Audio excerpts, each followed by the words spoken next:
来看嘉义县民雄龙岗有几位学生伫5月全国专题创意比赛当中，用骑车安全做主题，替奥多拜发明灯活的时阵，会当加强的灯光，佫会当侦测到这车辆压力、自动关风甲消防的设备。这两项发明对交通安全拢真有贡献，也伫今年的全国比赛当中摕到2块金牌。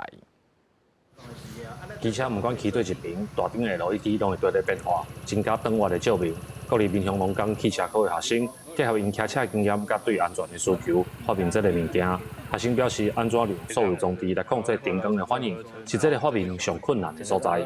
大家人骑车的角度拢无共，因为速度我等我的时阵会倾斜的角度嘛无共，所以我需要爱去调整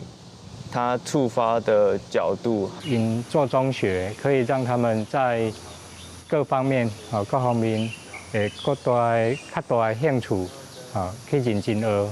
除了机车的照明，另外还有一组学生发明一项会当用手机来控制车辆压力的设备，甲机车照明的作品同款，拢伫全国专题实作甲创意比赛当中摕到金牌。带因的老师就讲，有的学生为着比赛伫头练习愈做愈好，除了进步也增加自信。 当我们侦测到轮胎压力过高的时候，就会通电到电磁阀来进行泄气。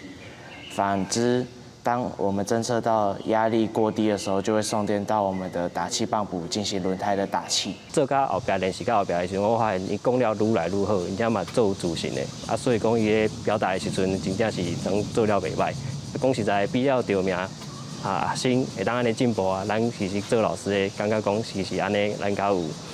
就是较欢喜啦。民雄龙岗表示，这届比赛拢是学生为头到尾家己去规划，老师拢只是提供建议。因结合自身的生活经验甲背景，问若发明会当改善行车安全的物件，嘛互学生伫解决问题过程当中培养思考甲主动学习的习惯。记者林慧婷，家己报道。